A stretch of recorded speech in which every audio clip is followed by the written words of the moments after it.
Hi, my name's Jim McCarthy. I'm a graphic novel writer, illustrator and comic book artist, and we're going to be talking about Death Rap Tupac Shakur Life, published by Omnibus Press Music Sales of London. The Tupac book, obviously there was commercial considerations with the book. It seemed to fit the graphic novel format quite well, and even though I've heard through speaking to the publishers that actually sometimes Black or African American artists don't always sell that well in graphic novel terms, I think Tupac was quite a sure bet. My interest in Tupac is I've had a lifelong love of soul music, R&B, and that has led to certain interests in rap, particularly early music by Public Enemy. The book itself was also of interest to me because of my interest in African American civil rights.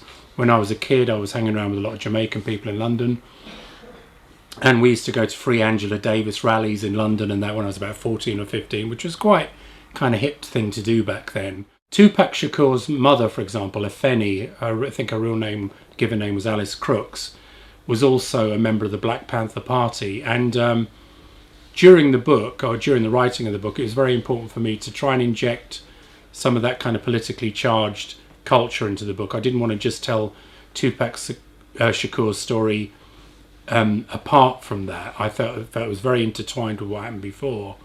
But what I also found was a kind of a degeneration of African American culture as well, where in the 60s and 70s it was civil rights and Say It Loud and Black and I'm Proud, and that had kind of evolved into kind of gangster rap really, which he kind of got involved with by being involved with Death Row Records and Suge Knight.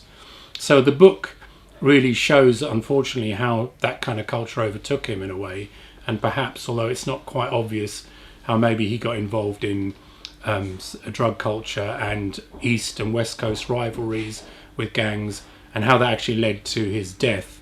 Also, with writing a graphic novel like this, it was very important that the artist Flameboy that drew this book, we wanted to try and get the ending of the book to kind of speed up a bit visually. So what we did was, I think, taking the cue from the end of Martin Scorsese's Goodfellas, where the film starts to, as the main kind of hero becomes more coked up, the film starts to get faster and jaggeder and more speeds up in time. So I wanted to try and get that feeling of the last couple of days of Tupac's life, where he actually does get shot several times in a car, where Suge Knight escapes, but he gets riddled with bullets and then subsequently dies. I liked the way Flameboy used quite a limited colour palette on this book. You know, sometimes I think artists can make black people look a bit European, and I think he's really captured the ethnicity really well in the drawings, and lots of the little touches of hip-hop culture, like, you know, the way Tupac wore his bandana back to front, knotted at the front,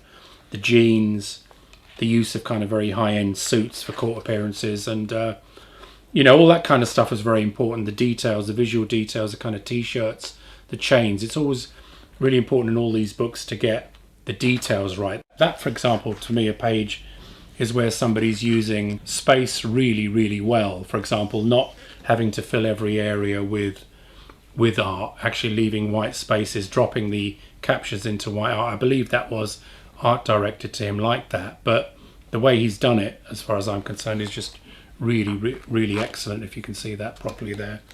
And also just the colour palette going into red with all the violence was another deliberate visual aid to really emphasise the shock and the kind of very sudden violence of what happened to Tupac when he got shot at a party in New York. One of the great things for me about writing graphic novels is it's like writing a kind of very intense film script, probably written a lot more than a film script in places, but with added art direction for the artist. So, and it's always interesting to work with artists, because my background is comic art, that it's interesting to see what they're going to do with the art direction, and sometimes it's always really great if actually somebody supersedes what you've actually put in the art direction, and they come up with something that's just so much beyond what you thought. And that's kind of one of the thrills sometimes of working on graphic books with artists.